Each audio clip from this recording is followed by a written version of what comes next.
We should be streaming now.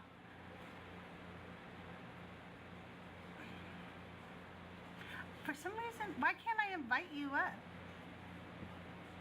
Why can't, oh, because you're already in the guest box. Okay. I'm new to TikTok. Hello. Hey, Schley, how are you? Good. I am So good. good to see you. I'm so excited. Thanks for having me. Yeah, absolutely. It might take a little while for us to get some people in here. If you are just joining us, if you wouldn't mind, tapping the screen, doing the heart me's.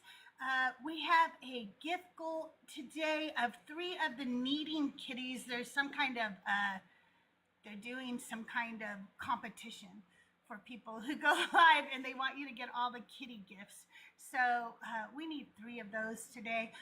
If we reach our gift goal, I will go live for an extra hour. Right now, we're set to go live for 3 hours this morning. We have a heart goal of 100,000 likes.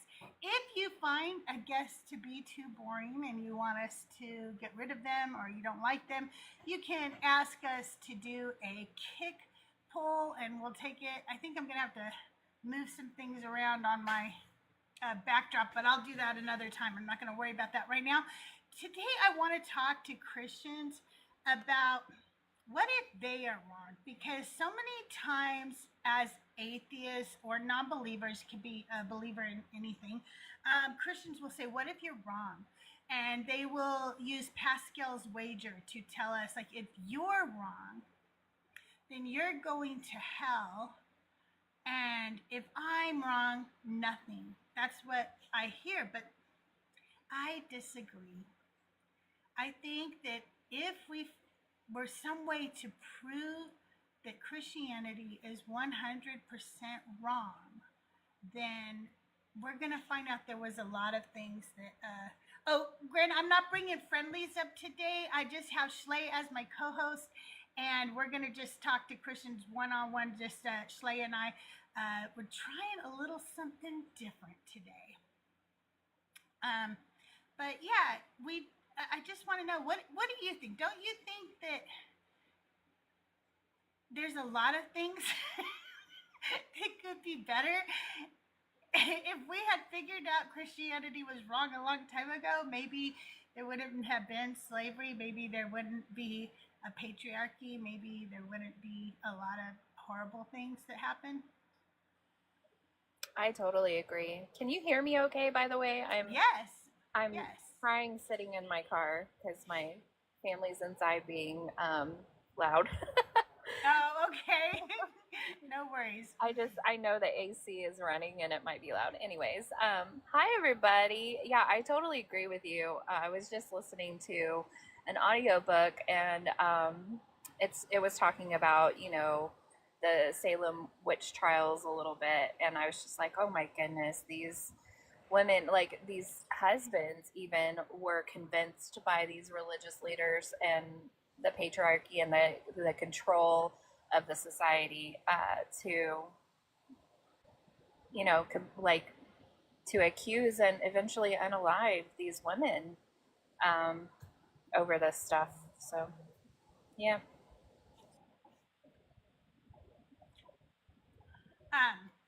Hang on 1 second. I need to do something real quick, okay? Just got a text. I needed to do something. Oh, Crystal, so screen. Let's get the live going. Hopefully we can get some Christians and some good conversations going. Yeah. I remember too, like, it took me a long time, like, even after deconstruction, to totally come to terms with the fact that no witches were unalived in the Salem witch trials. Mm-hmm. Just women. Yeah. And, like, because as you're growing up and you are taught this stuff, there's a part of you that thinks, well, maybe some of them were witches and maybe some of them were, performing witchcraft or whatever. But witches in the sense that deserved to be unalived? No, like I have no problem with witches. Witches are usually just really good people who are a little spiritual, you know? And I don't usually have a problem with witches, but to unalive me? What? Hi, Equality. Can I get your age for TikTok purposes? Yeah, I'm 44. Okay. And are you a Christian or a believer of the God of the Bible? No, I'm an atheist. Oh, okay. Well, we are talking to Christians this morning, but while you're up here, what are your thoughts on what if Christians were wrong this whole time? Well, listen, I think that I've only been in your life for a few minutes, but I think I'm friendly fire. I think I agree with everything you've both been saying. So, I won't keep, let you try to trap, trap a mythologist. I just wanted to comment on what you were talking about.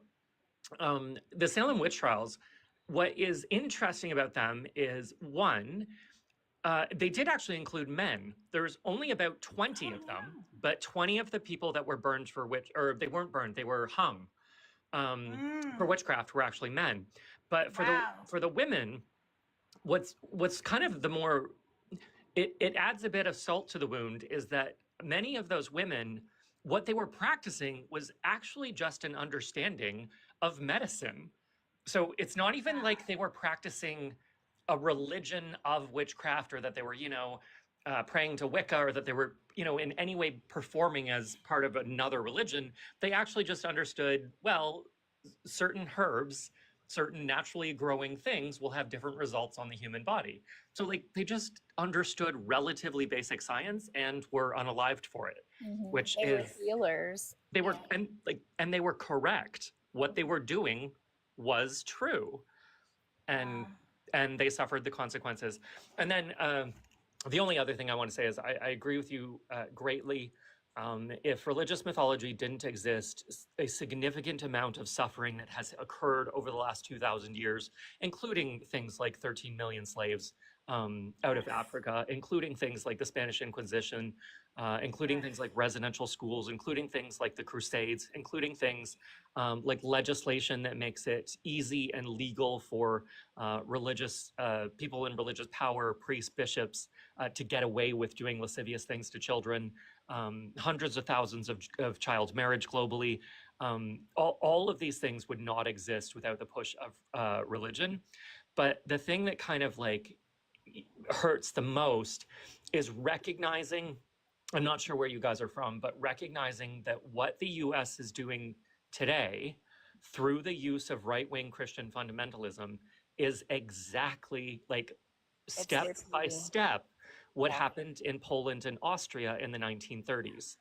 And it's the same tactics, it's the same language, it's the same use, and it's the same way to push religion. And we know what the next step is because that becomes Germany in the 1940s. And it's not good. It's very disheartening and discouraging and maddening and frustrating. Yeah, it really is. It's scary. I don't know. It's crazy to be my age and to see this happening. It's really crazy for me. I'm almost 60, and I remember growing up being taught how horrible the Nazis were, how horrible Schmittler was, how stupid people were to fall for this rhetoric, and the warnings against it constantly. The fear was instilled in us very much at a young age, and to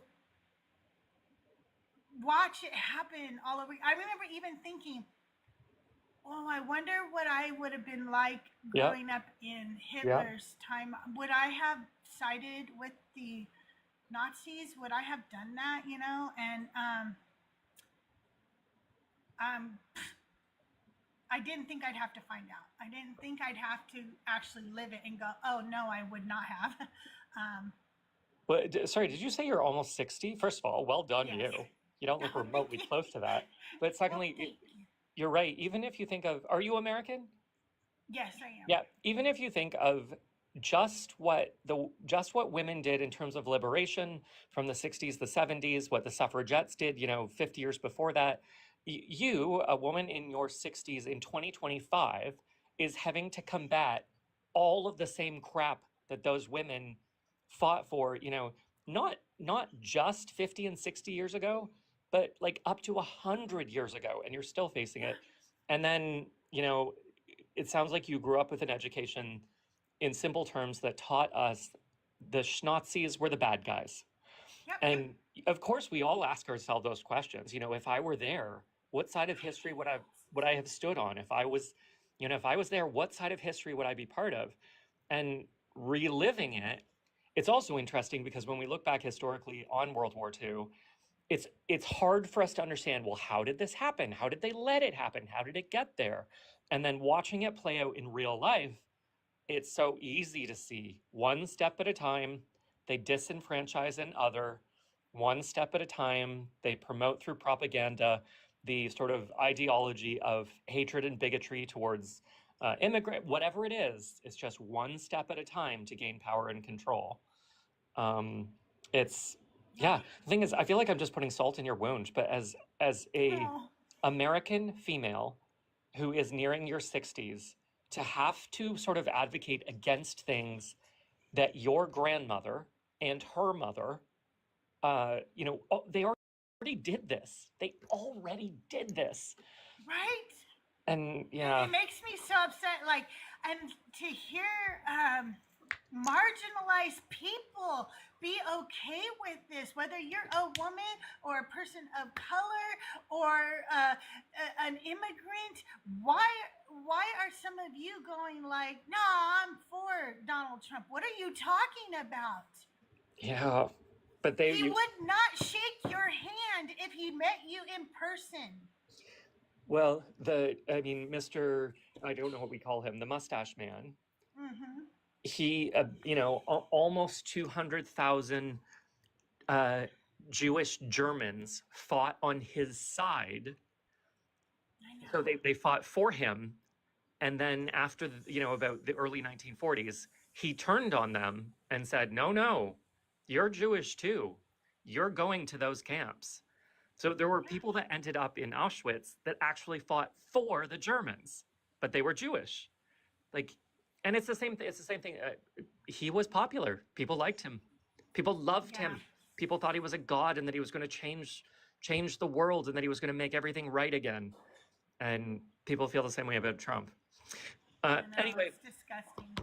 Sorry, I didn't mean to hijack. Thank you for coming up, Equality. I really appreciate it. It was no, a pleasure thank you for letting me you. Rant for a moment. I hope you find a theist. I'll be following along. Thank you. I hope we do too. If you're a Christian or a believer of the God of the Bible and you'd like to come up and talk this morning we're talking about what if you're wrong in your beliefs. A lot of times I will have Christians ask me, what if I'm wrong? And they assume that just, means hell. But I think it's worse if you were wrong as a Christian. When I think about all the things that have happened in the past 2,000 years in the name of Christianity, we didn't even touch just now with Equality about the LGBTQIA community and how, good morning, Spicy. Good morning, Petty. Let me say good morning to some people. Good morning, Petty. Good morning, Chaparelli. I don't know if I said that right. Good morning, Ty here. Good morning, Instant Egg Rolls. Good morning, Jesus Had It Coming. I really love your name. I don't know if I ever told you that. Good morning, everybody. It's so good to see you. Good morning, Madam La Presidente. Mental illness, then, they realize, oh, we can't say that anymore because it's not. And now they want to take away. We go so far with human rights. We go so far and say, yes, people deserve to be in love and to get married and to have families and to thrive. And then we go, now let's take away their right to do that too, because only we should enjoy love. Only we should enjoy happiness. What the fuck is wrong with people? Oh, thank you so much. That is so awesome. Thank you so much. Okay, well, I guess we'll be live until 3 today. I guess we will be live. I'm going to set a new gift goal, but it will probably be a little harder to achieve because I don't know if I can go live until 4, but we'll see. We shall see. I'm supposed to do kitty and doggy things or something. We'll do this one and we'll go. I doubt that we'll reach that, but it'll be fun if we do. Okay. Thank you so much. You're amazing. Hey, TikTok, Chris. Thank you. That was Stella and Nova. Thank you so much, Stella and Nova. I really appreciate you. So that's what we're talking about this morning. Thank you, Grana. I appreciate it. If you guys, if you're a Christian or a believer of the God of the Bible, thank you so much, nerd. The request box is open. No, I am not a Christian. I'm an ex-Christian, and Schley is an ex-Christian. That's right. Thank you so much. Appreciate it. Crystal, I think it was yesterday that you mentioned how, I can't remember exactly how you phrased it, but it really struck me, and I hadn't thought about it in exactly these terms, but just the fact that it's not just that they have their faith and they keep it to themselves, but the way that they project it onto others in such a like heinous way. And just like a little side note of that, and is how they've burned books, and I don't know if I can say that, and like removed literature, removed parts of history, removed art, like yes, like so many culture. things, so many They things burnt that, libraries down. yeah, and things that we would have appreciated to know about and to experience and to appreciate. That was all taken, and they're continuing that as well, because why? Yes. Like it's they're so threatened by by Yes, these. yes.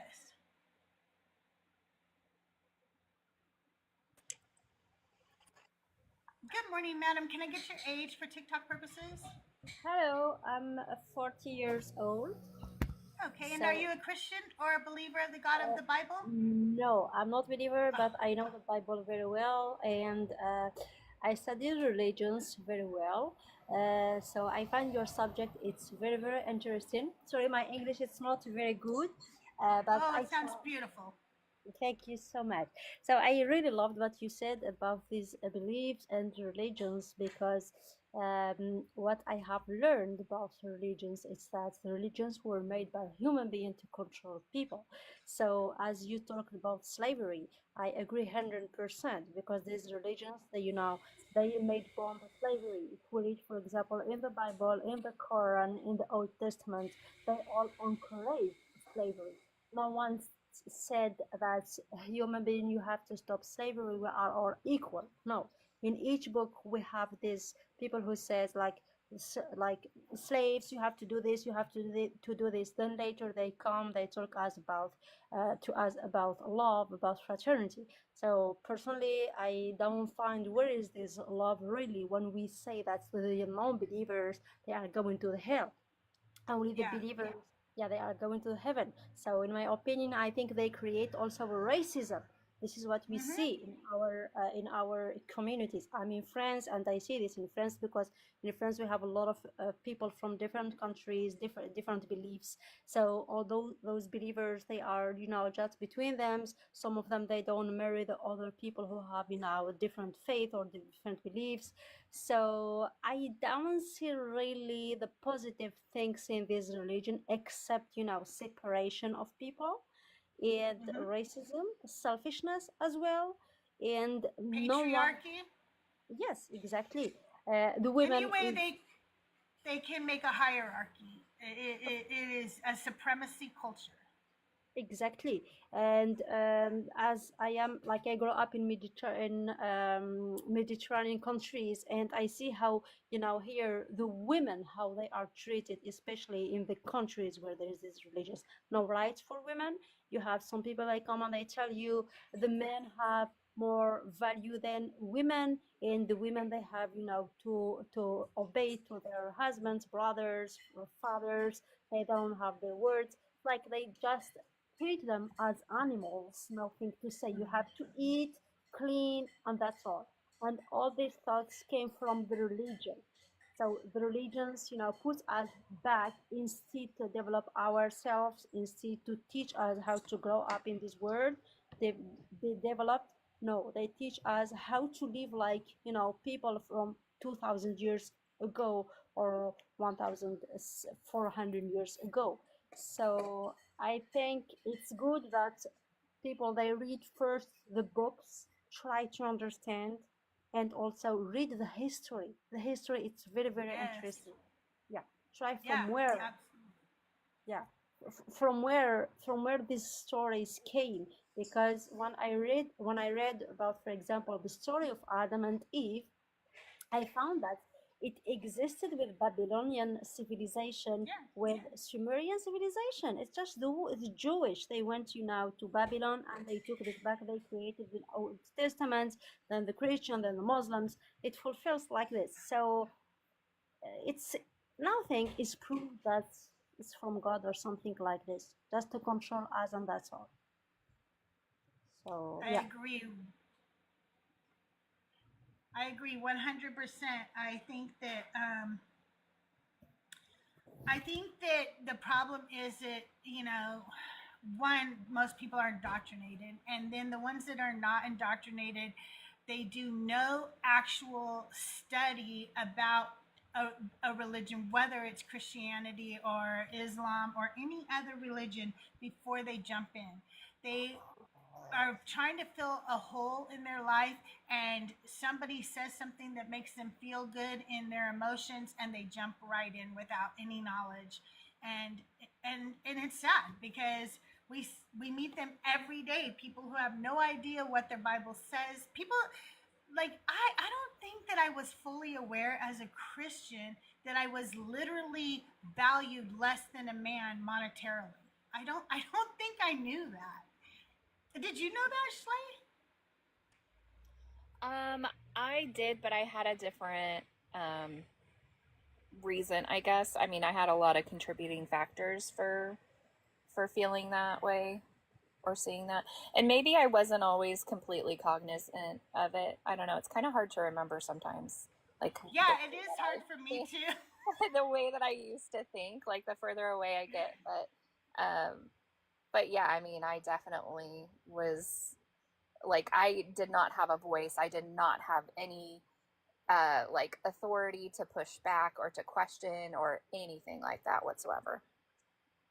Yeah, I agree. I would say that when I was younger, I actually had probably a little bit more of a voice, because I was way more involved in the church than even my parents were. As we've talked before, I had a little bit of abandonment issues, and I was trying to make sure God didn't abandon me too. So I was trying to be extra, like extra special, and go to church way more than everybody else. But as I got older, and as I, would get married, especially my first marriage, not so much my second, my first marriage, yeah, I was definitely told that there was a place, and that I was below the man in the house, and that I should know that at all times. So yeah, absolutely. Well, madam, thank you so much for coming up. It's been a pleasure to get to know you. I'm gonna open this up for a Christian. You guys give a big W in the chat for Madam La Presidente. And if you are a Christian or a believer of the God of the Christian Bible, come on up. You guys, thank you so much for 5,000 plus likes this morning. Also, don't forget, if you haven't subscribed, I am looking for more subscribers. Love to get to 75 subscribers. It's less than a cup of coffee a month. And you are subscribed to Netflix, Hulu, Paramount Plus, and the Disney Channel. And you don't watch any of them because you're on this app all the time. So cancel some of those subscriptions and then come over here and get a more bang for your buck by subscribing to me. Look at the cool stickers you get. Like those ruby hearts are cool, man. And crystals. So, Joel has asked me before too. I wonder, like, I like to ask other ex-Christians this, like, just to see what they say. He asked me what I told myself when I read, like, the parts on slavery in the Bible. And I have really tried very hard to remember. But to be honest with you, I really don't know what I told myself, other than somebody probably told me that whole indentured servitude story. Yeah, that was it for me. And it was very much like cherry picked doctrine for me. So I just believed what I was taught and what I was told and what was preached to me. And usually that had nothing to do with any of the stories that we focus on. You know, rightfully so, right? Like those things should be Right. talked about. Like, did you know that I was the one that didn't read the Bible? You know, I liked how I felt, and I was the perfect candidate, for indoctrination. And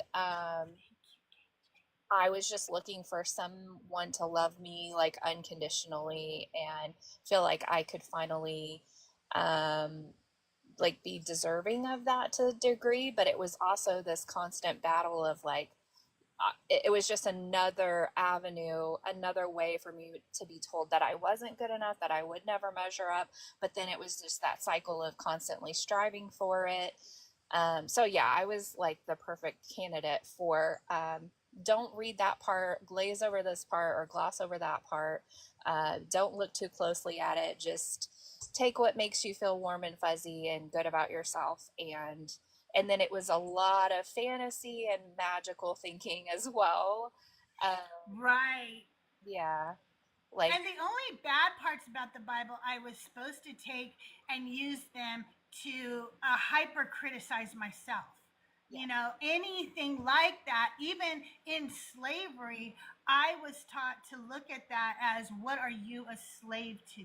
yes. Because, and God can set you free from that, it was always about like taking those bad parts. It didn't matter. It didn't matter what it was. I mean, bash your babies' heads against the rocks. Somehow they would turn that around into, you should reflect on yourself and figure out like what babies are, what rocks you're using, and what that means for you.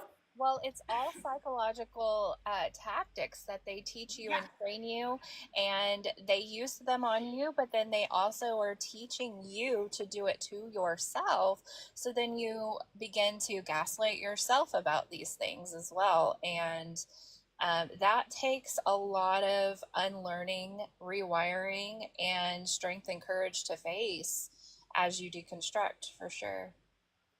Yeah, for sure. I agree wholeheartedly. When I first thought about this topic, and if Christians don't come up, I'm still going to just keep talking about this topic because I've been thinking about it a lot.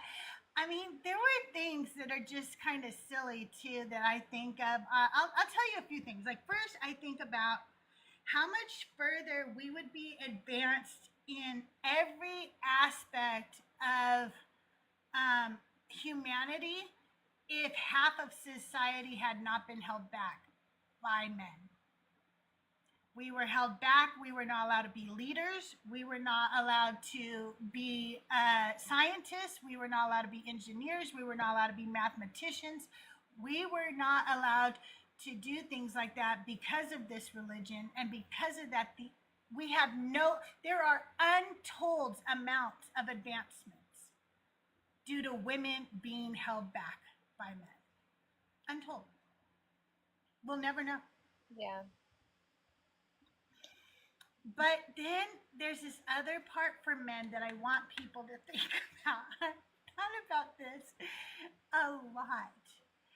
But the sexual repression that society has felt for 2,000 years because of this religion is incomprehensible too. Mm-hmm. Because society has shamed women so much about their bodies that, and at the same time, that means men who want to have sex can't have sex with women who are willing to have sex, because then the woman is seen as a slut, so she's not going to want to do it because she's going to be shamed. What are we doing? Why are we like so involved in everybody's sex life? What is with that? Berner, welcome up to the show. Can I get your age for TikTok purposes? Sure, I'm 25. Okay, and are you a Christian or a believer of the God of the Bible? Yeah, I would consider myself Okay. a Catholic.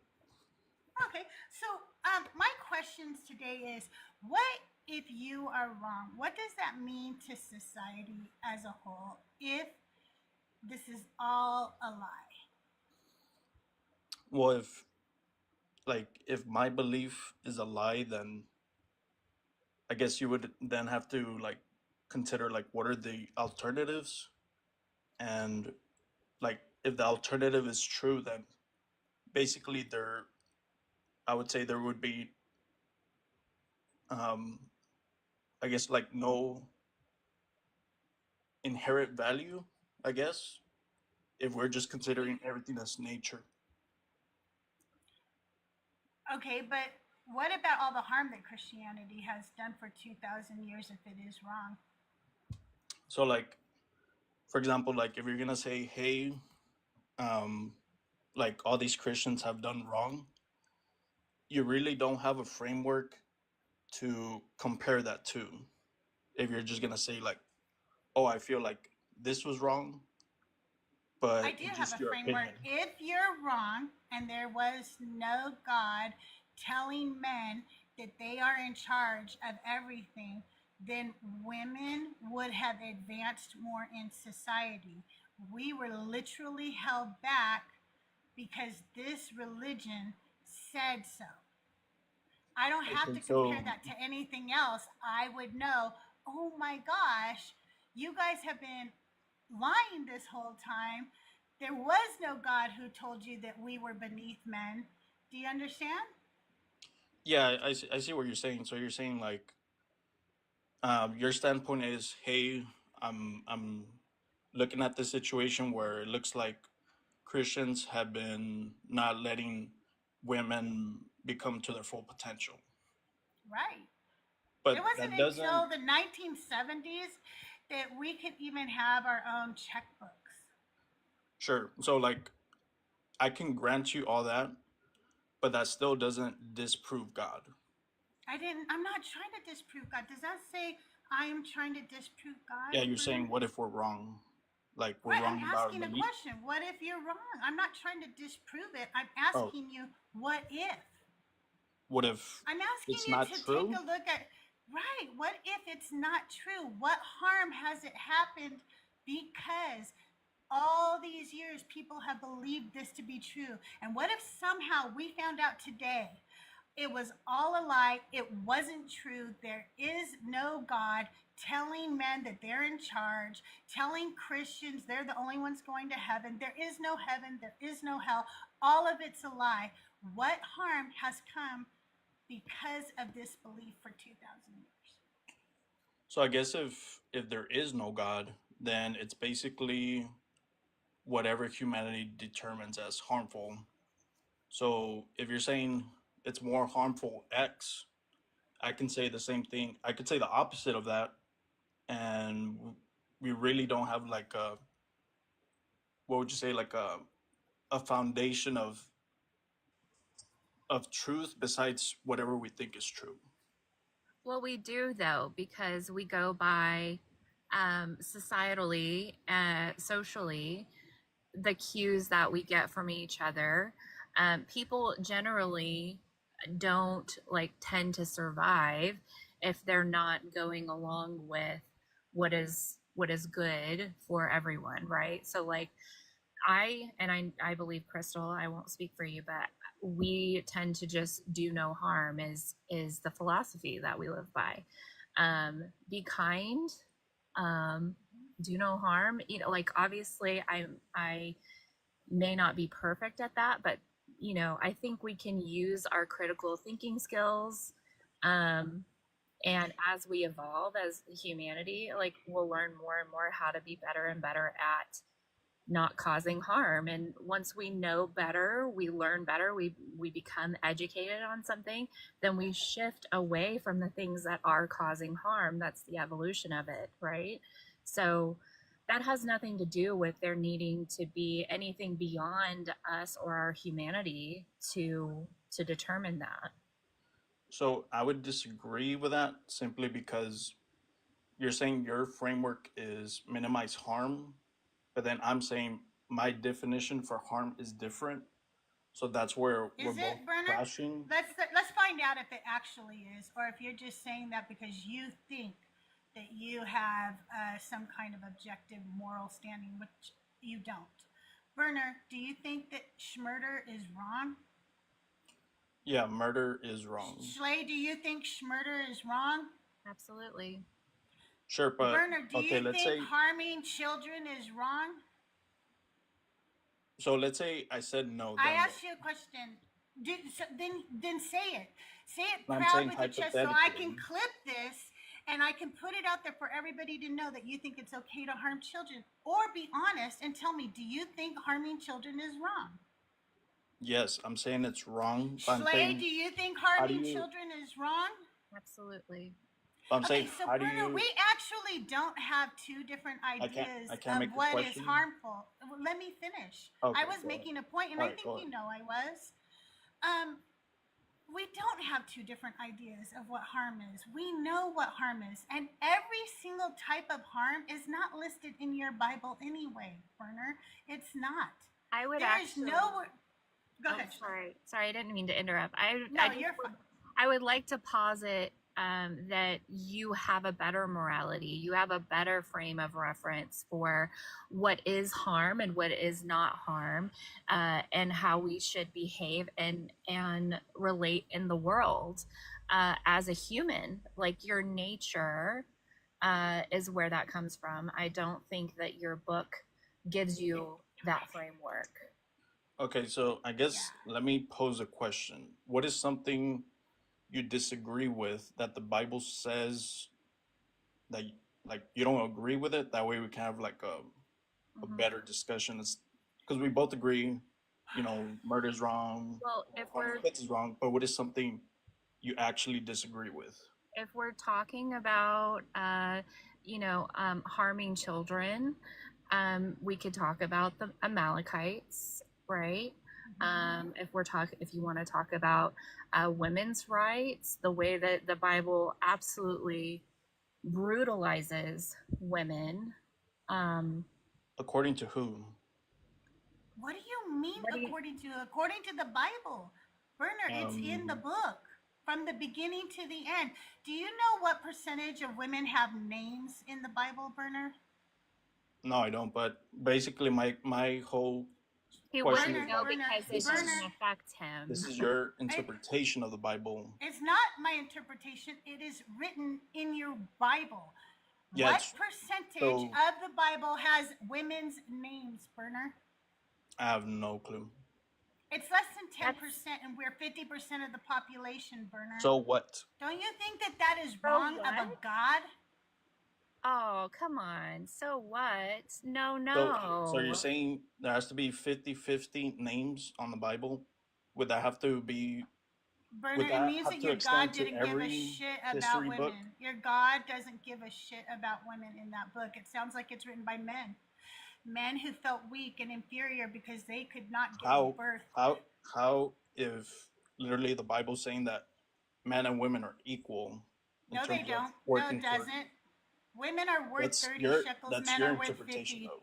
It's not an interpretation, it's It's literally in your verses. book. Yes, because I'm saying the opposite. What? No, you're not saying the opposite. You're just saying stuff that's not biblical. Women are I'm worth saying 30 the Bible is shekels, saying men that are worth men and 50. women are equal, and you're saying the opposite. Show me the Bible verse that says that. Actually, yeah, like if you Well, can I pull don't have it off over, the top of my head, but I do know Because that it doesn't the say Catholic it. Church states that men and women are equal. So No, they do not. the Or Catholic women would be Hey, priests. Can you tell me where they say they're not equal? Can you tell me I that? just told you. I just told you. Hey, Burner. So You just this is what happens. Hold on a second, okay? So when you make a claim, the burden is on you to prove that claim, bud. So to yeah, I just said, hey, the church is saying You're men and not women are proving equal. it though. You're just saying that. So Where are the women popes, Burner? Where are the women bishops, Burner? Where are the women cardinals, Burner? Where are the women priests, Burner? That's not equal, Burner. Do they actually have to be there to be considered equal? Yes, Burner. I'm a woman and I'm telling you, unless you let me do exactly what you're allowed to do, I'm not equal. So then, like, you would then have to apply that to every single thing in society. Yes, I will. I will. So if there's not 50-50 anywhere, they're not being equal. Right, Burner. Exactly. Yes. That's what equal what is means. the definition of equal, bud? Let's go So there. then, like, so if you're saying it's What not the heck? equal, I'm saying that doesn't really follow though, because you're saying just because there hasn't been women popes, we're being unequal, but there's a justification behind that. Let's see. I got a Bible verse that Mezzo wants me to look at.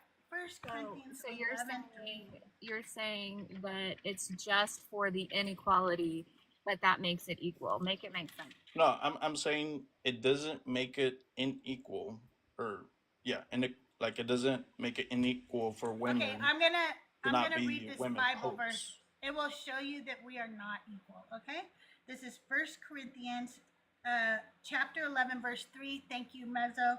It says, "But I want you to understand that Christ is the head of every man." So, are men equal to Christ in that sense, Bernard, or is Christ above them? Christ is the head of all humanity. That's not what it just said. Can you please answer the question now?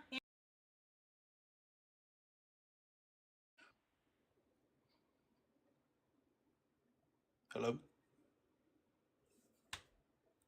In that, is Christ Crystal, above man, or are they equal? They're above man, so What? sorry, it's freezing. I'm sorry, Schley, what did you say? I said you froze up a little bit. No, so no, we no, didn't I'm asking Schley. Oh, okay. Okay, I so think we moved a in little. that verse it says, "But I want you to understand that Christ is the head of every man." So he's above every man. Let's continue. But And but the my interpretation husband, that he's the head of humanity. So excuse me, I'm not done. I'm not done. oh, I'm not done with the sorry, verse. continue. Sorry. And the husband is the head of the wife, and God is the head of Christ.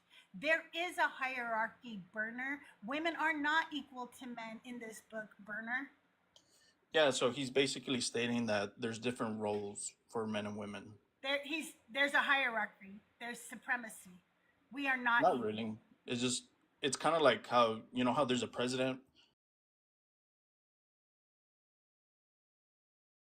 We each have different roles, but essentially That's a there's one person hierarchy, making. Burner. That's a hierarchy. Yeah, so what's the issue with that? Hierarchy. That's what you're describing. What are you talking about? What's the issue with that though? I don't see. Because I am a human, Burner. I am not Yeah, here to nobody's serve stating you you're not a men. human. It's so obvious that men wrote this book. You are saying that I'm less than you because I don't have a penis. That's so weird, dude. That's your That's the interpretation. only I'm thing. literally saying you're not. I'm saying you're the same value. Your as me. Bible literally Literally says saying it. I am not. Your Bible literally just said that I am not equal to you. But Your I'm saying you're Bible, interpreting I just read it to you. You're I reading didn't it interpret it. incorrectly. I did not interpret it. I read it word for word, verbatim. God, Christ is the head of man. Husbands are the head of the wife. God is. That's why That means we are not I'm equal. clarifying it for you. I'm saying there's a hierarchy of roles, but we're still considered equal since we're both human. equal if there's a hierarchy. You are literally I'm just not saying equal if there's a hierarchy. that doesn't necessarily mean true. Like, does that mean I don't know, the president is Your at Wi-Fi's higher a value little cooked, and than? I think it's giving us a delay. Thank you for coming up. I'm going to go ahead and move on to our next guest. Um, okay, Carlos, welcome to the show. Can I get your age for TikTok Hi, purposes? I'm 34. Okay, and are you a Christian or a believer of the God of the Bible? Um, yes, well, culturally, yes, I'm a little panentheist right now. Um, Oh, okay. yeah, I went through like atheism, agnosticism, panentheism right now. Um, culturally, I am And what Christian. does that mean? Will you explain that to me? So panentheist is very similar to pantheism, where they believe God is everything or everything, Mm. that God is within everything. Um, but panentheists also believe that everything is within God. Um, and that's kind of what I'm exploring right now. Something real quick though, I don't want to take up too much of your time. I just want to say I love what you're doing. I love your content. I think it's Oh, thank you. yes, like I don't take the Bible literally myself. And I believe that creators like yourself have really helped with that. My partner, my girlfriend, she comes from a very I think it's Pentecostal background, and she has a lot of Mhm. battle scars. And kind of Mm. showing her some of this content has been really helpful to her as well. So thank you all for what you do. I love your content. Deconstruction Zone, Ian, Dr. Yeah. Blitz. Um, Yeah. I just something I've noticed in the deconstruction community, or Mezzo, Joel. Yeah. Mezzo, Joel, yeah. and yes, shout out to all Joyful. those. I haven't checked all of them out, but I have bumped into a couple of creators doing something very similar to what y'all do. But um, I gotta say the difference between you all sometimes is night and day. I feel like y'all are very loving, patient, and coming from a place of wanting to help people. Um, but there's some creators out there that kind of it feels like a grift. They just want to get points and be rude, dismissive, talk over people, and then kick them when things aren't going their way, and then they pat themselves on the back. Oh yeah, I kicked him and we won, and um, so like Yeah. definitely a You pop. know, I think I was at that place at one point, Carlos. I'm not going to lie. And I think that Mhm. sometimes when you're deconstructing all of this, you have a lot of pent up anger. And a lot of Mhm. that anger is at yourself for, for, for allowing yourself to be duped or believing such heinous things. And so when you're out there on the battlefield in TikTok, you take it out on the Christians who kind of remind you of yourself, frankly. And but I think that just like any grieving process, anger eventually turns into acceptance. And I think that a lot of us at a point where we are realizing that we really do want to make a change, and Mhm. we're not going to make a change by being mean and yelling at people and just saying insults and stuff. And so a lot of the creators, I think, want to get to a place where we have real conversations so that we can like break these things down for people and something that's more consumable. Yeah, yeah, definitely. Because I've even jumped on to like debate some of them, and I'm like, geez, I can't even get a word in, and they're just belittling me, and I'm like, man, I'm sorry, I'm Yeah. not on a college campus, and I don't have a debating background. I just wanted to talk, but I don't really want to talk to you anymore, and I would just hop off because, oof, some of those can get a little toxic. Yeah. But I love like your vibes and the genuineness, and I kind I appreciate your perspective because yeah, when I was going through like my atheism phase, I kind of it the things you were saying about that resentment or that little self-hatred for being duped and believing, I'm like, yeah, you know what, I did go through those phases too. um, so it kind of gives a little more perspective, like, oh, okay, well, maybe they're still going through it, and that's maybe where they're coming Yeah. from. And I Um, try to see their side. Sometimes I get angry though. Burner. No, I'm just kidding. It's still hard to hear people marginalize other people just because mhm. of this book. It's still just, uh, I still get angry, but I try. No, And I'm really glad you're a part of the community. And make sure, if you haven't, to join our Discord. I have a Discord that's in my bio, and there's also the Deconstruction Junction Discord. So.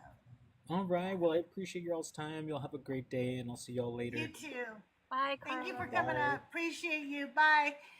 Summer, thank you for joining us. So good to see you. You guys, today's topic is what if you're wrong? And we're trying to talk to Christians this morning. We've had a couple of good conversations with non-believers, and then we had a conversation with Berner this morning, who absolutely does not give a shit that women are not treated equally in that Bible. He just calls it a different name. He says, what does he say? Like, he said it's just our roles or something. That's just our roles. Yeah, I feel like we needed a whiteboard for that one. Yeah, for sure. I'm gonna have to come up with my own little thing. Maybe we'll do a crime scene, like Do you know what a triangle looks like? Yeah, no, that's just too much. But back to the sex that we were talking about before Berner came up. Yes, So sex. you see what I'm saying? So, like, not only have we, so by slut shaming women throughout history because of this book, men are also getting less sex. So women, we know, are getting less sex because they're slut shamed, right? But men are also getting less because women aren't going to put out because you guys slut shame women. I hate that right? term. But it's true. That's what they do. You know that viral thing where he goes, "Do you have any kids? Yes, I have one daughter. How about you? How many babies daddies do you have?" What he really wanted to know was, what was your body count? But he couldn't think of the word, so he was saying baby daddy. But he was like, how many men did you have to sleep with before you popped out a baby? Yeah. And it does not matter how many men sleep with. It just never matters. Mm-hmm. And so they slut shame women and make it so that women don't have sex and men are not having as much sex as they could because of this. But also, then they take it a step further and they decide, let's go into the LGBTQIA community and also tell them that they are a bunch of degenerate people for being happy and loving and living their life too. So a lot of those people don't have sex with who they want to have sex with because they think that they are sinners and going to hell for being LGBTQIA. So can you imagine, like, if you just really consider this sexual repression for 2,000 years because of this religion?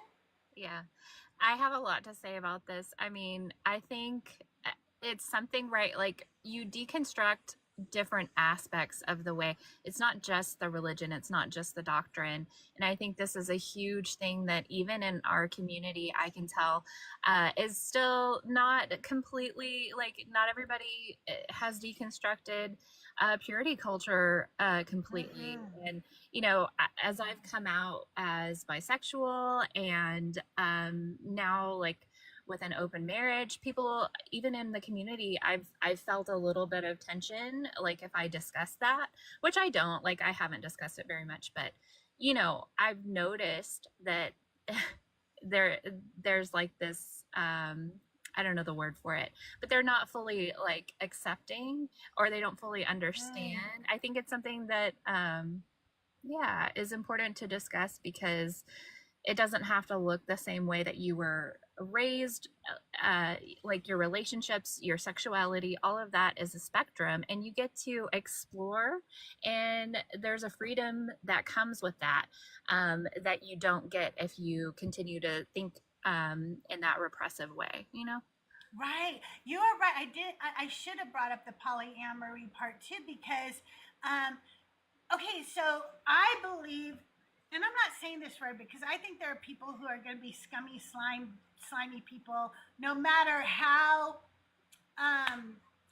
if we became all very liberal in our thoughts and ideas tomorrow and everything changed in the blink of an eye, I still think there would be scummy people on this earth who would try to cheat the system any way they could. Okay. So that being said, I don't think that all cheaters would be good at polyamory, because I think there are people in polyamorous relationships where there are cheaters still involved because they don't understand how to be respectful and communicate. Okay.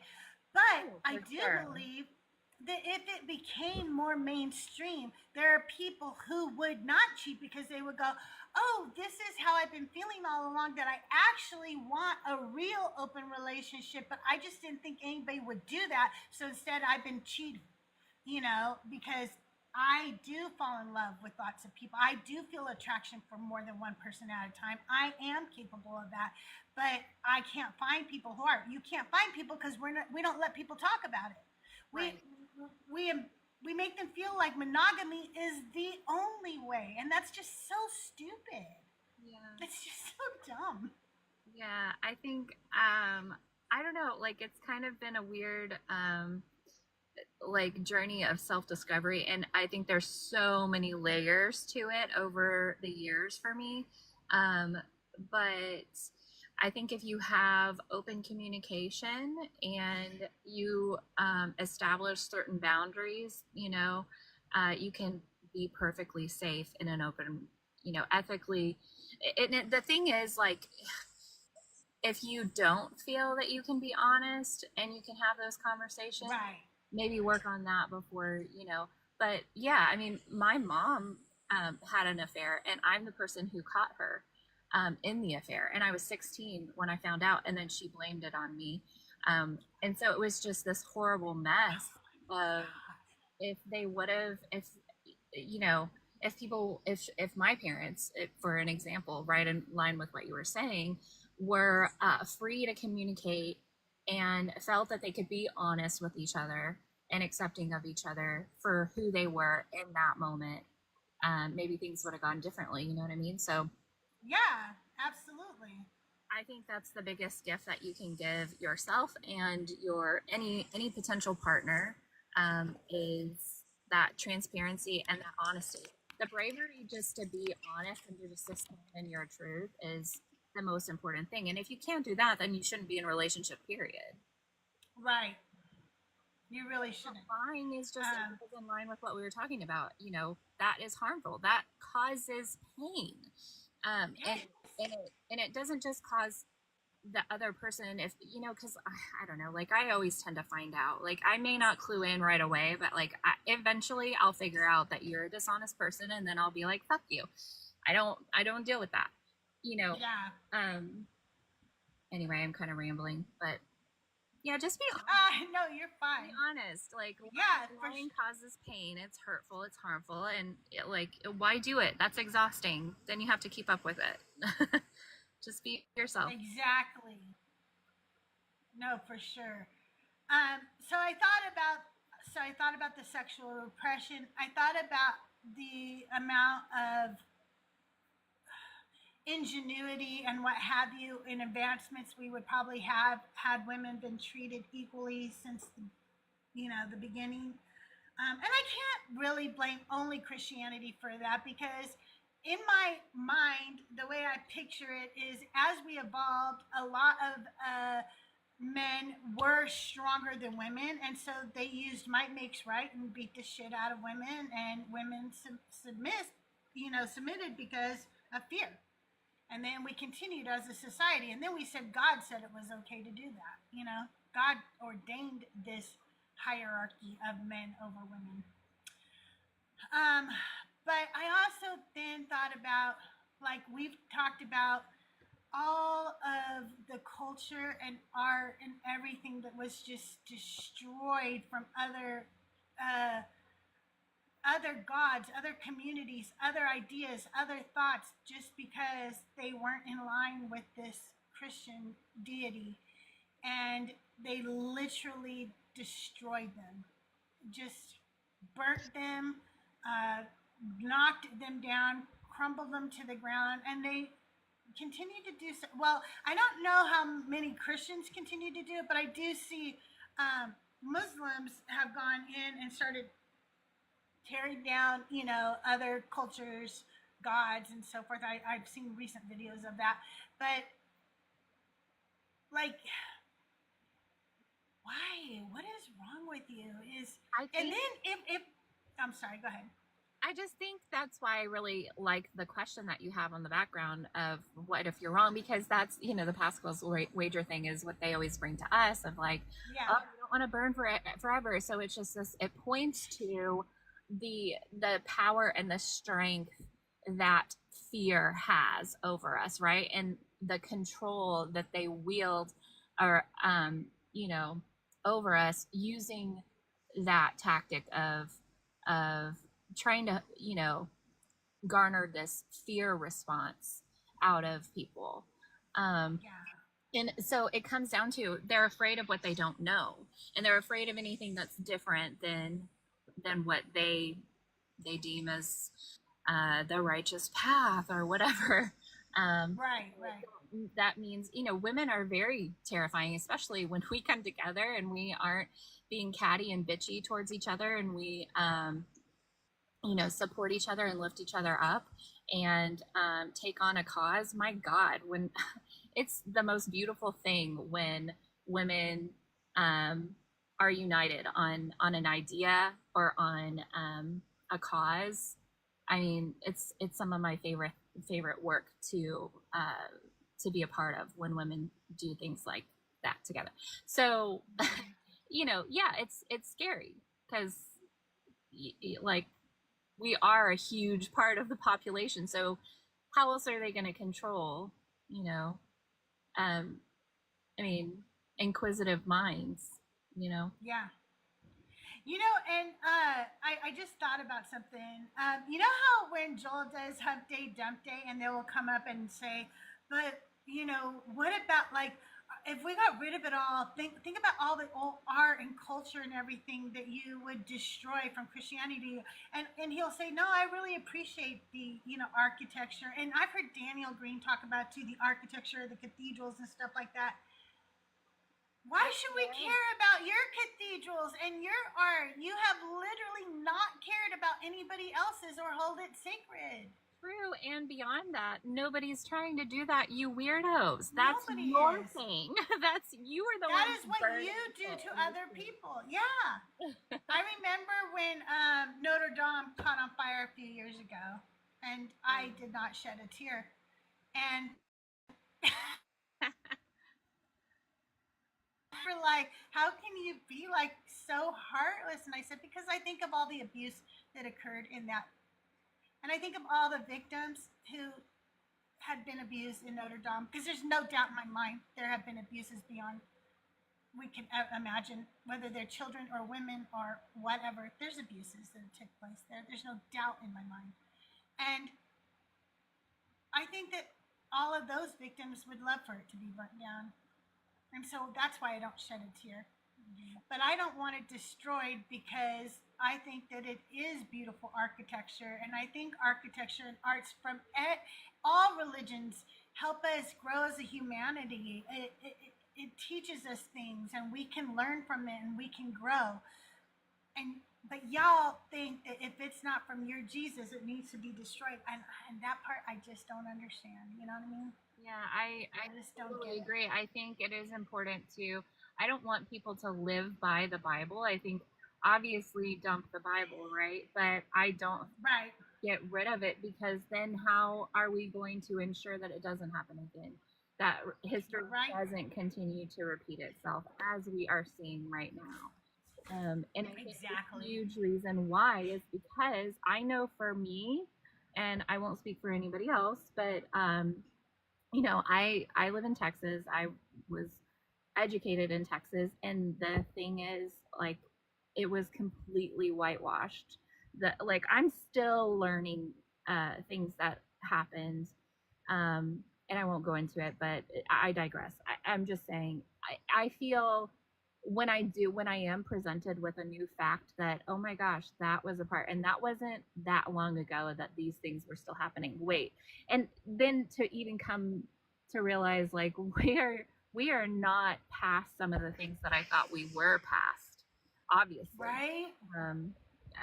We have a huge problem, and we have a lot of big problems, but it's just so, I I feel naive and I resent that, and it makes me feel dumb and angry that I wasn't given the full story, that I wasn't given the full reality, because that's how we learn and we make sure that it doesn't happen again.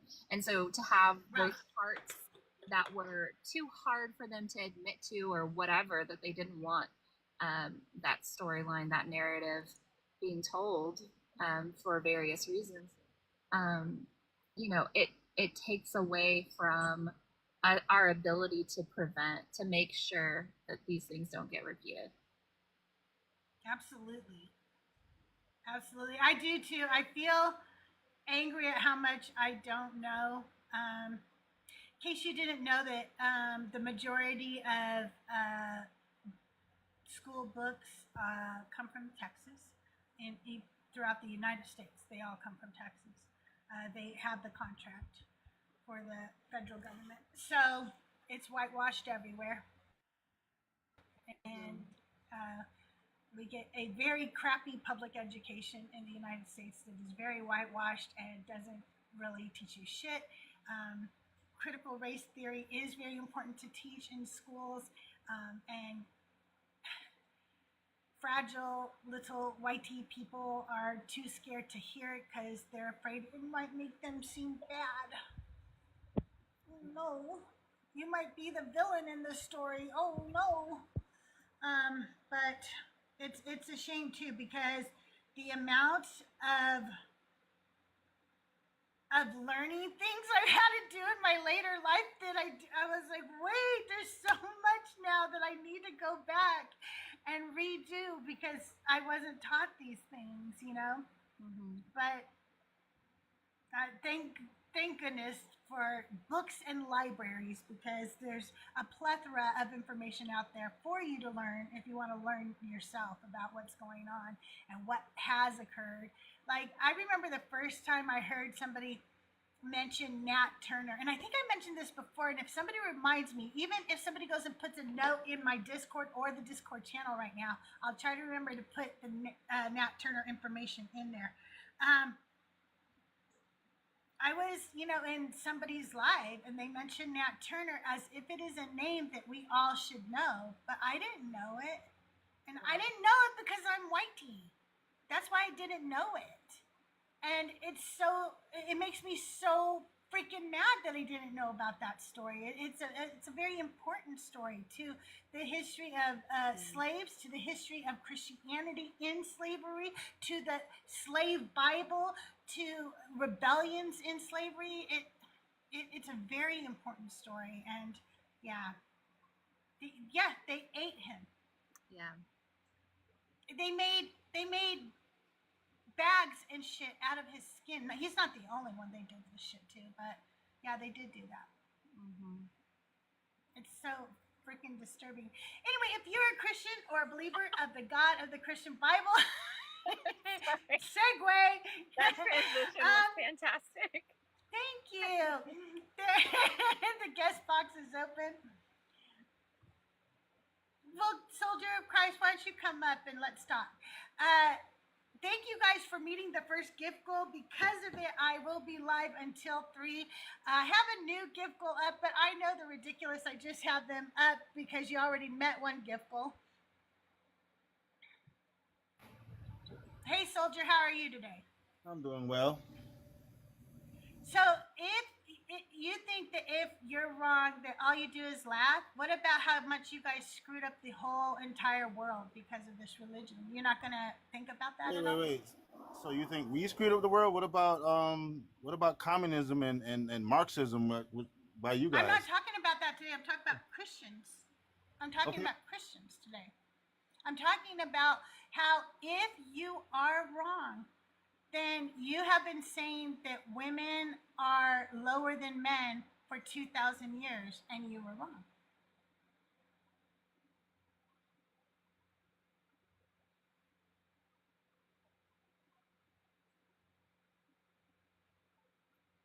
Are you with us? Because you swiped out of the app.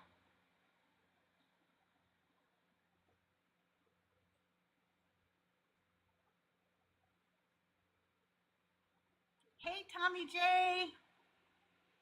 Yes, Jesus had to come in. After slavery ended, we used babies as alligator bait. Yep, that's true. And for purses and shoes and all kinds of horrific things. That's disgusting. Soldier. Soldier, are you with us? All right. Well, I'm going to go ahead and drop you down. You come back whenever you figure out what's going on with your life. If you are a Christian or believer of the God of... Yeah, he ran. He was like, wait, you're bringing up facts immediately. I'm going to take that as a win. Thank you, Tommy J. Yeah. You guys, that was a win. I kicked his ass in 2 seconds. It was pretty anticlimactic, Soldier. He was probably. Yeah, you can come up for 30 seconds, Grana. We don't have anybody right now. Come on up, ma'am.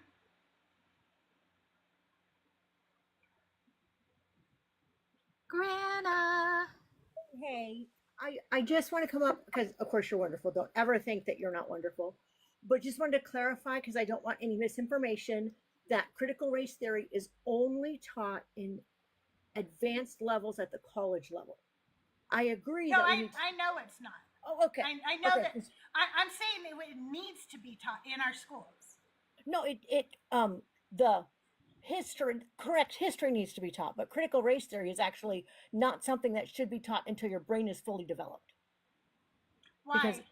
Because of the advanced level of thinking that's required to do it. It's a very specific thing, and they did it on purpose, designed for doctorate level studies. So there is nothing you could teach in high school to prepare people for... Oh, of course, there's tons of stuff you can teach to prepare them for it, and that's what we're supposed to be doing. But critical race theory itself, the argument is stupid because they've never taught it in elementary schools. That's what I'm Well, saying. no, I don't expect it in elementary schools. Or But high certainly school. once you or- get into high it's school. never Well, been my taught children took college courses in high school. Yeah, but it's never they been taught outside of the doctorate level, is what I'm saying. And there are young kids who can do the doctorate level. There are some who do that. Right. But so that's why I still think that there's curriculum. I think there's curriculum they could make for high school that teaches critical race theory. In fact, I definitely think so. when I taught 5th grade, we had to use an old textbook to teach, because the only thing when we taught about slavery that actually had the pictures of how they put the slaves in the bottom of the boats, that had the actual history in there about what people went through, that was at a 5th grade level, appropriate for 5th grade. We had to find, and so we kept those books, and I think they're still teaching with them because the modern books don't have that stuff in them. And that's ridiculous, because it's not ridiculous. It's not saying that that's Black history. No, that's American history, period. And yes, it is because there are Black people in it, and we slaved them and everything, that we need to teach it. But it's just American history. Right. It's American history. We don't learn American history. We just learn like cute little freaking things that they want us to believe. Like, give me a break. It's so dumb what we learn. Yeah. It's absolutely ridiculous. And it's was actually ridiculous what we don't learn is what is ridiculous. Because when I was in school, I went to a very conservative Christian school, and in 3rd grade, we talked about slavery, and Harriet Tubman became one of my heroes at that time. So why did all of a sudden that become a bad thing to teach about? When I was in a very conservative school, but they just saw it as history. And I didn't walk away thinking white people were evil. No, not at all. I walked away thinking that was a good thing that changed, and we need to keep changing things and making it fair for everyone. That's what I walked away with, So I just wanted to clarify that, because some people, that's the argument they make, is that you're trying to make little kids learn stuff from college. And they're like, no, because there's different things. They want little kids to learn the 10 Commandments and the Bible. What are they talking about? Those are adult conversation too. Yes. It's so ridiculous. Exactly. But there are the Passion of the Christ. Like, that isn't just the most violent, disgusting, and awful, just terrible movie. Yeah. And we even taught, when I taught kindergarten, we even taught the kids things like, people used to be treated bad just because of the way they looked like. How do you feel about that? And the kids would just be like, that's so dumb, you know. So we talk about it, but just at a very appropriate, age appropriate level. Right. I We agree didn't with go that. into the I believe. details of slavery and stuff, but we talked about how some people weren't free to go places just because of the color of their skin and things like that. And you know, if the kids asked what color, we'd say it was people with dark skin. You know, we'd say things like that, but we wouldn't make it be like, oh, your family's terrible because they did this, you know, because it's just ridiculous, you know, like it's just history. That's all it is. And kids can handle it a Yeah. lot more than you'd think. They just turn it into a mission to not have that continue. That's all they do.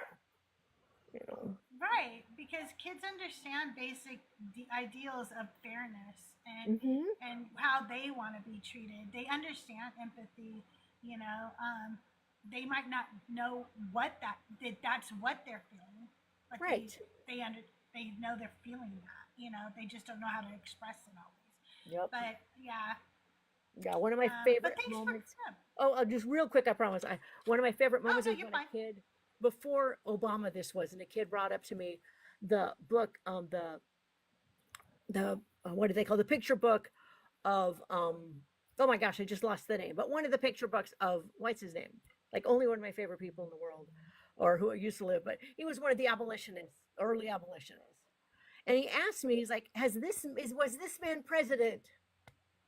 And I just almost started crying because I'm like, that's so sweet that you have no concept of whether that has happened or not. And I just said no, but he was a very good man. And, you know, we moved on and that was that. But it was just so sweet that he's like, oh, Harry Tubman stuck in my head is why. But it just, you know, it was just a picture book of him. And then we read the book later and all was good. You know? So sorry, I just had to tell that one last one. No, thank you for so much for coming up. I appreciate Thank you, you. Grana. Have a good day. You too. Thanks for being here, Grana. Everybody, let's tap the screen and share the live. Hopefully we can get some more conversations going. Thanks for being here. Hey, Q Jax, can I get your age for TikTok purposes? Yeah, sure. I'm 24. Okay, and are you a Christian or a believer of the God of the Bible? Yes, I would say I am. Okay, so my question today is, what if you are wrong? I get asked this question a lot by Christians, and they seem to think that if they are wrong, it means nothing. It's who cares that they're wrong. But if I'm wrong, I'm going to burn in hell. But I am telling you that if you are wrong, for 2,000 years, things have been implemented in the world that have been harmful because of this religion. Yeah, I think that's a very fair question. First off, I just want to say I love the question, so thank you for asking that. I would be curious to understand from you, what does harm look like? Harm looks to me just like harm looks to you anytime that you would hurt somebody. And so harm for me is, we'll start with women. Harm for me is that for the past 2,000 years, women have been told that a God told some man that women are not as valuable as men. And many women believe this to this. And many women believe this to. That's harmful. So, I mean, I will agree with you that I think Christianity has been used to harm women, and that hurts, my heart to have seen how that's played out in history. But one thing that I would say is that I think the Bible also does have a very high calling and standard to men that's often ignored. So, like if we look at Ephesians 5, where it says, men, you need to sacrifice in the same way that Christ sacrificed for the church. This is something I don't hear emphasized enough. So, I mean, I'll agree with you. I think it has been misused like that in the past, but we also ignore, I think, the passages that are very calling up men to a very, very high standard. Do you I think understand that. Oh, go ahead, Shley. do you think it's a healthy idea to hold yourself to that standard of sacrificing yourself to the point of unalivement? Do you think that's a healthy way to live your life? I mean, to an extent, yes. I believe that if I was called to give up my life for my wife, I think that's a good thing to do if there was an honorable purpose for it. I don't think for no reason, but we wouldn't say that Christ died for no reason. probably would, but Okay, fair. That's a fair that's a point. whole No, different actually, that's a discussion. very fair point. I personally don't believe in human sacrifice. I don't believe God needed to do that in order to forgive sin. I think he proved in the Old Testament that blood was not necessary. And he also provided a ram for, it was all very arbitrary. He didn't have to do any of this way. It was the way he chose to do it, but it was very arbitrary. But the fact of the matter is that just because one verse tells men that what Jesus wants you to do is be willing to lay down your life for your wife, it does not take away all of the ways that women are abused, neglected, and absolutely forgotten in the Bible. And because of that Bible, and if it was wrong, men continue to perpetuate those same ways of treating women to this day. We just had a Christian come up here say, so what, to the fact that less than 10% of all the names in the Bible are women's. What does that matter, he said? What does that matter to equality?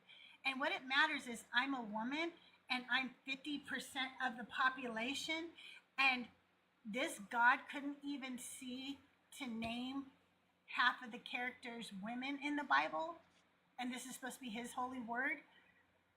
I wasn't even worth a name. Noah and his sons' wives who birthed everybody don't deserve names. So I agree with you, and I want to say that, like, for example, in my story, my mom has faced a lot of hurt from the church as a woman, and so I want to acknowledge that this is absolutely a real thing, and I hear your concern, and as a Christian, that hurts me. That hurts me because I don't think that that's God's heart. But one thing that I will say, at least I've seen in my own life, is that I try to be careful not to define something solely based on how it's been misused. For example, in my parents' marriage, I believe my dad abused therapy and used it as a tool to, weaponize against my mom and hurt her. And that really grieves my heart. I think that's a terrible thing, but I wouldn't look at that and say, therefore, therapy is wrong. I would say that was a misuse and abuse of something that is good and has good applications, but has been misused. And so for me, I look at that as a reflection, in my case, of my dad and his misuse of something good to harm my mom. I don't know if that makes sense, but that's something that I I see. understand, except how am I misusing God's own words? Like, he literally is the one who supposedly inspired, thank you so much, Grandma, inspired the Bible. It is God breathed according to Christianity, and he forgot that women should have names. I'm interested about that claim, I guess, forgot that women should have names. I will definitely look into women only being mentioned 10% of the time. So, I mean, that's It's less. I can't remember the exact, but it's sure. probably between 3 and 7%, to be honest. And to me, that's horrific. We're talking about half of humanity. But then there are so many other things that show me that this was written by men, not just that, but just the way it is used to threaten, to have control, to have power, to enslave the nations around you. The harm that this book has done, to me, it's untold. We will probably never fully comprehend all the harm it's done, because I think we are discovering that it is wrong, that Yahweh didn't exist. He was a Canaanite war god. That Jesus may have existed, but he didn't raise from the dead. Nobody raises from the dead. And that he didn't do the miracles that are claimed by him, because we don't even have consistency within the Gospels. And we don't have any firsthand accounts. We don't have anything to prove that any of these things are true. And yet for 2,000 years, we have spread this lie throughout humanity and its supremacy culture that it brings.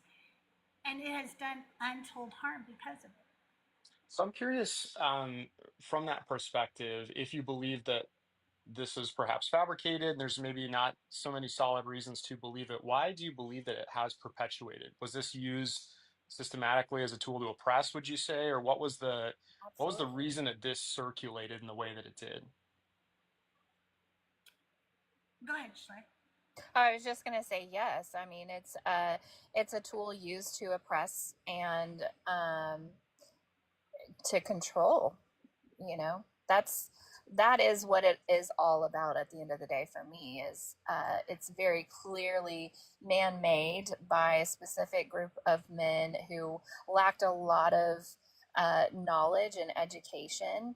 And just a side note, by the way, you kind of like equated the Bible to being a tool that is generally good, but sometimes used for bad. And you kind of equated that to like therapy and counseling and all of that. And that is not analogous. And I just have to say that because like one is based on like counseling and therapy, all of those things are based on evidence based practice, and they're scientific and like data and lots of education and like backing behind that. The Bible is just written by men to control and oppress people. That's it's not a good tool. It's not a tool at all. In fact, I think we just need to dump it and we don't need it at all. So But I believe that yes, I don't believe that it started that way. I believe that most religions are probably started by people who are just looking for answers, especially archaic religions. I believe that they were looking for answers. We didn't understand science. We didn't understand how to study the natural world. And as Mezzo and Joel like to say, so we filled in the gapes with God. Wherever there was a gape in our knowledge, we filled it in with God.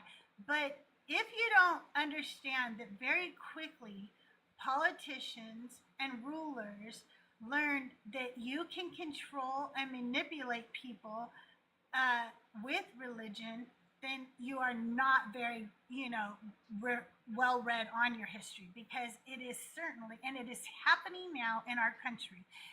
Donald Trump does not believe one bit of the Bible. He is not a Christian, never has been, doesn't even know a Bible verse. He only cares about himself. He only cares about money, but he knows that he can manipulate people who are willing to fall for that. And he uses it and he gets away with it every day. No, and that's where I will Just like, completely. Sorry, I don't want to cut you off here. no, you're fine. But You're fine. okay. But no, I mean, and that's where I would agree with you. As a Christian, it frustrates me to see Donald Trump or any politicians use this because, yeah, if you look at the data, if you call yourself a Christian, pretty much every president has in history, I think, technically called Mm-hmm. himself a Christian, use this because, yeah, these are ways to just use Christianity as a way to get whatever political point you're trying to get across. And I don't like when Donald Trump does it. I don't like when anybody else does it. So, I mean, I will gladly stand alongside with you and say that frustrates me when I see that being used in that way. But again, kind of going back to my point, I don't see that as a issue specifically with Christianity, but rather a misuse. Now, and I hear what both of you are saying, and I agree, we're looking at this from different perspectives. Um, like I would say, I believe the Bible is inspired by God, but if you don't believe that, then of course, I mean, I understand where you guys are saying where you don't see it as helpful or good or maybe even a harmful and oppressive book. So I totally hear that. But I guess the point I'm trying to make is if you maybe think about it like from my perspective, if you do see this as a good and valuable book, it might be frustrating to see when it's misused, right? The But same I'm way in not therapy. misusing it by telling you that less than 10% of the women Oh, are no, no, no. reading And the I'm not saying you Bible. are. Please That hear is me the out. actual use. And I'm not misusing it when I tell you that the Lord God, Yahweh of that Bible, said that I am actually monetarily worth less than a man. I'm not misusing the Bible when I tell you that Yahweh, the God of that Bible, said that you can sell your daughters as sex slaves. I am not misusing the Bible when I tell you that one of God's people took a concubine and cut her body up into 12 pieces and shipped it out as a rally cry to all the tribes of Israel. That's not misusing the Bible. That is actually reading what the Bible says. I do agree with you. All of that's in there, and the Old Testament has a lot of stuff in it. So, I mean, like, there's a lot to address, and I guess we could go one by one if you'd like to do that. But I agree with you. But I'm not speaking even to those. But I guess what I'm saying is when we have like Donald Trump using Christianity as a way to get votes, or we have what happened to my mother, where she had, I believe, verses twisted out of context and used to keep her in an oppressive, hurtful relationship. Um, that is what saddens me and hurts my heart, is how that's being misused. But, and this is just where I stand, I don't see that as a problem with Christianity. I see that with how it's being misused. In the same way that something we might both agree, like therapy, can be misused. Now, I know we disagree on the value of Scripture, so please hear me. I'm not trying to make that equation there, but I'm saying perhaps we can see like how it can be frustrating to see something you see as good and valuable misused. Okay, but here's another thing I heard you say. You said, if you would take a look at it from my viewpoint. But today, I'm asking you to take a look at it from my viewpoint, and you're having a hard time doing that. You're having a hard time going, wait, what if it is all wrong and women have always been equal to men? What does that mean to us as a society as a whole? What does that mean to the slaves that people have enslaved because of this book? What does it mean to all of the people in the LGBTQIA community who have been ostracized from their family or even put to unalivement because of who they are? What does that all mean? And you want me to take a look at it from your side. When I was a Christian for 40 plus years, I've looked at it from your side. I'm asking you today to take a look at it from my side. Okay, that's very fair. So I think one of the things that, if I were to look at it, so let's imagine that the Bible is, we're going to axe that out. Yahweh is just a storm god. We're going to kind of reduce that. I think for me, one of the areas that I would want to explore and look at is um, how do I sort of these kind of like foundational philosophical things of, so what is my grounding of morality based in? Right? Because currently, as a Christian, I'm sorry, I'm going to try and step away from that. I promise you, I'll try to make that effort with you today. Uh, Currently, though, as a Christian, I base my morality in God. And so, stepping away from that, I think one of the things that I would wrestle with is, what do I anchor right and wrong? Because, like, if we're going to determine what is harmful for people, what is a good life, these are questions that I wrestle with deeply and that are really important to me. So, I guess for me, I would want to understand. So then, how do I know what is good if I'm going to step It's away pretty, from that? well, first of all, even as a Christian, you've been taught that you know the difference between right and wrong and good and evil because Eve ate the apple or Eve ate the fruit, whatever you want to call it. Some people like to say apple wasn't apple, but anyway, you already know the right from wrong. God told you you did. But we're going to step away from that for a minute. You don't have any moral high ground than I do, Hugh Jacks. You just think you do. You think that your morals come from some objective morality from God. But the fact that it comes from a mind that of God means it's subjective already to begin with. But on top of that, you don't get every time you are faced with a moral dilemma in your life, it is not written down in that book. You yourself, Q Jax, have to go, how can I do the right thing in this situation? Because this is not in the Bible. This one that I'm facing right now, it's not in the Bible. So how will I make sure that I am doing what's morally correct? And you make a decision, hopefully based on doing good and mitigating harm. That's what all of us do. There is no objective morality. It doesn't exist anywhere in the whole universe. It doesn't exist. We all have subjective morality. Um, sure. So, I mean, I guess again, I'm going to try and really, I am trying to detach myself from this. So maybe like a concrete example might be helpful. Imagine a situation where, my wife and I disagree on what the right thing is to do. Um, Mhm. what do we appeal to, or what do we point to try and resolve it? If I believe one thing is right and she believes a different thing is right, I would say, if we, so long as that we are firmly convinced of our decisions and we believe this is driven by empathy and we're thinking critically and these sorts of things, Mhm. what do I appeal to outside of myself to say we should do this over that? You don't. You appeal to yourself and your wife, and you use some good common sense, some empathy, and some compassion. Are It's, you and you trying to? do that every day in your life anyway. You don't have objective morality. I can prove it to you right now that you don't have objective morality. Are you asking that question because you want to know how you can wield your power over your wife and you can influence her to go along with you, or because you genuinely want to have an open dialogue and a good faith conversation and come to a decision together? Because that's the difference between partnership and oppressive patriarchy like bullshit. Sure, and I hear that. I think what I wrestle with is I go, if at the end of at the end of the day, if I decide what is right, then like who is to tell me that patriarchy is wrong? And I believe that having a strong oppressive patriarchy is wrong, right? I do believe that. But if I were to talk to my friend who's firmly convinced it's okay and there's no problem with it, how would I convince him that that's not a good thing? Because we talk about harm. Again, Hugh Jacks, does patriarchy harm somebody? I agree it does, but what if this person were to argue that it doesn't because their view of harm is different? Okay, that happens every day in real life. You bring arguments to the table, you decide which arguments are valid and which are not.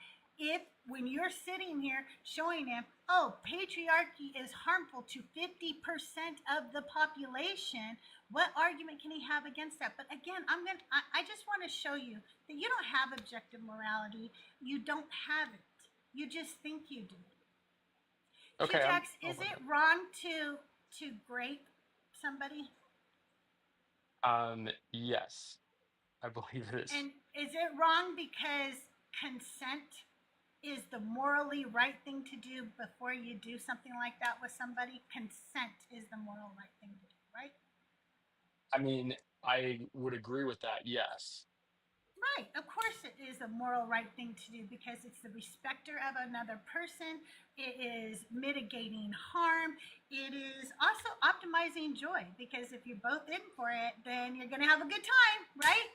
So, show me in the Bible. Just make sure she where- has a good time first. Well, true. Show me in the Bible where consent matters at all. I mean, I would point to the cornerstone of Christian ethics, which is love God and love other people. So I would say That's that. not consent. That's not consent. It's first of all, it's love God with all your heart, mind, and soul. And the second commandment is love thy neighbor as thyself. But Leviticus tells us who thy neighbor is, and that is your fellow Israelite. So that doesn't mean that you have to treat everybody the same. There is no consent in the I will Bible. push back. Sorry, I don't want to mean to cut you off, but I will push back on that. I believe that Jesus actually makes that pretty clear with the Good Samaritan. He asks, who's my neighbor? And then he tells them the story of how a Samaritan who would have been culturally despised at the time and certainly not a Jewish person. Samaritan was an Israelite. Samaritan was an Israelite. So how about the Gentiles being included in the gospel and Paul writing that did there's that, not Jesus. Jesus never includes the Gentiles. He actually tells you not to go to the Gentiles. I think he said not yet. Let's see. Do you want to pull it up? Sure.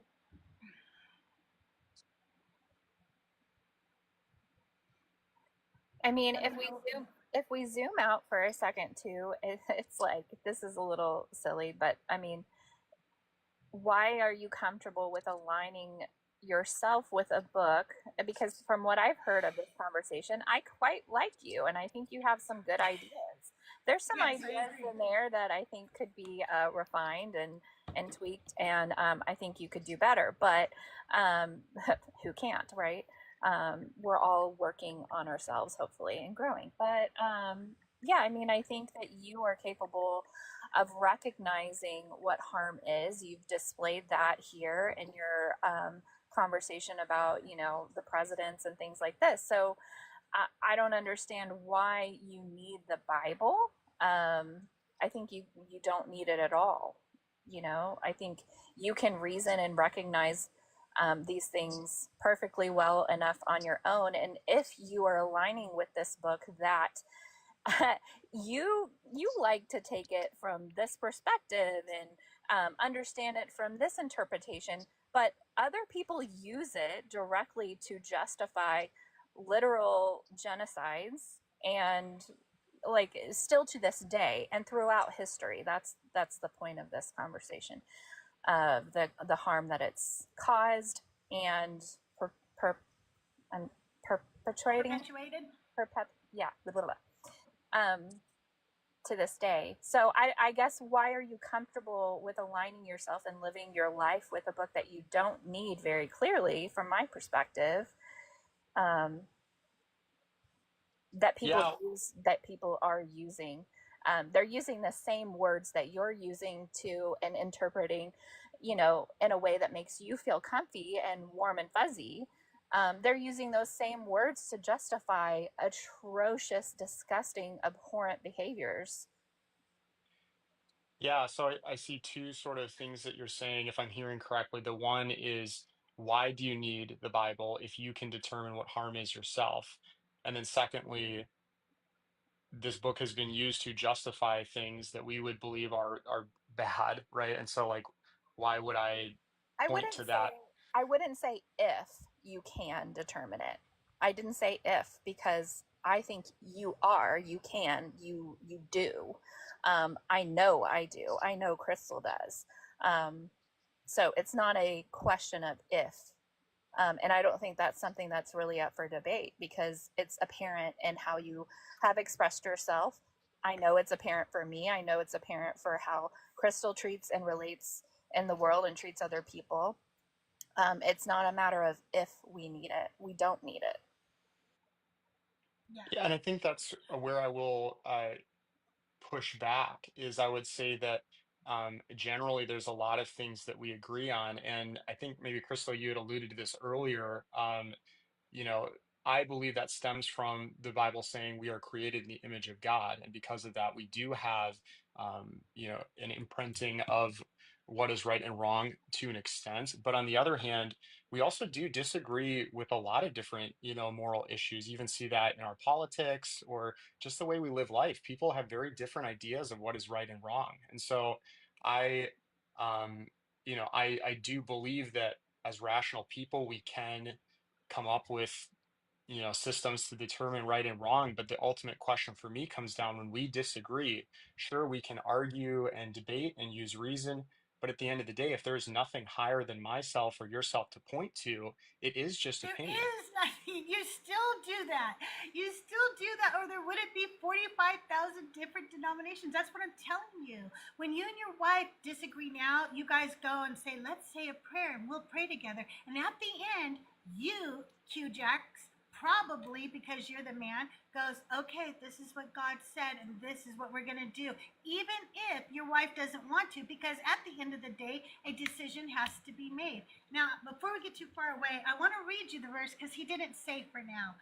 In Matthew 10:5-6, these 12 Jesus sent out, instructing them, go nowhere among the Gentiles and enter no town of the Samaritans, but go rather to the lost sheep of the house of Israel. He did not go to the Gentiles. Paul did that. And sorry, I appreciate that, because you're absolutely right there. He does say that. And I can't remember if I'll also study that, because I think there were some thoughts about why he contained it to Israel there. But setting that aside for a second, I agree with you that Matthew 10 does say that.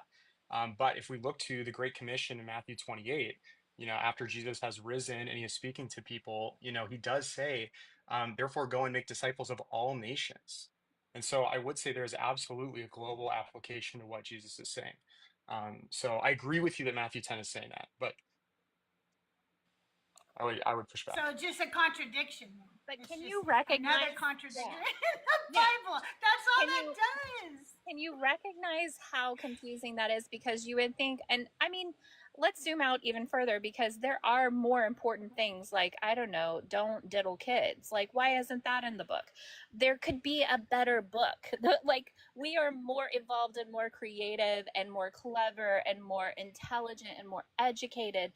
We just don't need this book anymore. It's terrible. It lacks a lot of really important values that we could be living by today. And I think we're all more evolved and better than this book. I agree. I don't see anything that this book has given to humanity that is groundbreaking. As a matter of fact, there is nothing, nothing in this book that Yahweh ever said that was groundbreaking, like for sure. And then when Jesus came, he said some platitudes, and people are like, oh, he said, love your neighbor as yourself. That was something that we already knew. It's the golden rule, and it had existed for a really long time. But otherwise, he didn't really say anything groundbreaking, And nor teach anything groundbreaking. to go back to the verse that Crystal just read so eloquently, I mean, that right there is supremacy. And yes, I hear you when you say, oh, but over here it also says this, and we're so inclusive, and I like that part better. No, dude, like it says both things. You can't just like, oh, let's set that aside, let's ignore that. That's what we're telling you if we're looking at it from our perspective, which we are asking you to do today. We're telling you that we hear you. We know. We were taught to ignore all of these uncomfy, prickly parts of the Bible. We were,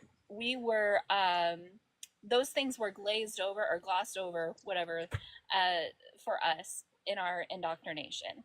They told us all of the things that sound really beautiful and flowery and pretty, and you know, that was used to control us and to control our minds and to keep us in this little keep sweet, pray, obey box of control. Okay. And now we're telling you from our perspective, we stepped out of that box, and our love, our capacity for empathy, our humanity has done nothing but expand and grow and become greater as a result of. You know, I'm so sorry to interrupt you, but I just realized why we went into the Great Commission thing, and it didn't address what I said. My question was about consent. Preaching to all the world does not equal consent. You brought that up to say that Jesus meant all the world when he said your neighbor, but he didn't, because he was quoting Leviticus, and Leviticus says that your neighbor is your fellow Israelite. So again, you didn't address consent. Nowhere in the Bible is consent a thing. Women belonged first to their husbands and first to their fathers and then to their husbands. Concubines are also owned. Their consent is not required by God. As a matter of fact, you will not find one place in the Bible where there is any punishment for raping a widow, because it wasn't punishable. Because she was a widow. She couldn't be sold. She was worthless. She couldn't bear children anymore usually. She was worthless. And you haven't addressed that at all. And what my point was is that you don't get your morals from this Bible. They're guideline maybe to you, but it is not objective. It is subjective, and that's why there's 45,000 different denominations and growing of Christianity. Because y'all can't even agree yourselves what is morally acceptable and what is not. So when you ask me, what are you going to do if you found out that it was all wrong? You're going to do like all of us do, who we have already figured it out. And you're going to go, how can I make this decision today to mitigate harm and hopefully increase love and joy and bring, something good out of this situation? And you're going to make decisions. And sometimes we don't agree. And we do our best to figure out what really is best. And sometimes along the line, we make mistakes. And we have to figure out later, oh God, that is not what we should do next time. We did not handle that decision correctly. But you don't have an objective moral standard. Okay, so yeah, I think so I'm trying to enter into this perspective, and I think the way that I would prescribe moving forward is I would just look to do the best that my ration and my empathy would, pertain. But then, you know, I think like I'm just trying to think about like if I were to engage with somebody that I disagree with, like I guess I just need to rely on ultimately what I think is right and my empathy. I guess I fear that if I had biases or if I had things that impacted my view of the world. I mean, say if I do, sorry, like I do. Of And course, we all do. right, you know, and I no doubt, obviously, I have so many, but I think for me, I fear that if my rational ability is, or like in my ability to think through at the end of the day, if I'm the judge of that, I fear that that's not going to be free from bias. I fear like, how do I know that I am doing the right thing? If that makes sense. You're, This is you're a not free from bias wonderful. right now. This Oh, is go a ahead, Slay. wonderful. This is a wonderful question, and Right back. this is so important. You should consider this, and I can't give you the answers for that, because I think it's important discovery. You consider why you think you can't trust yourself, and what purpose does it serve a church or a pastor or like this religion for you to think that you cannot trust yourself. We're taught from a very early age, if you're indoctrinated like I was, not to trust yourself, that you are inherently bad and evil and corrupted and sinful.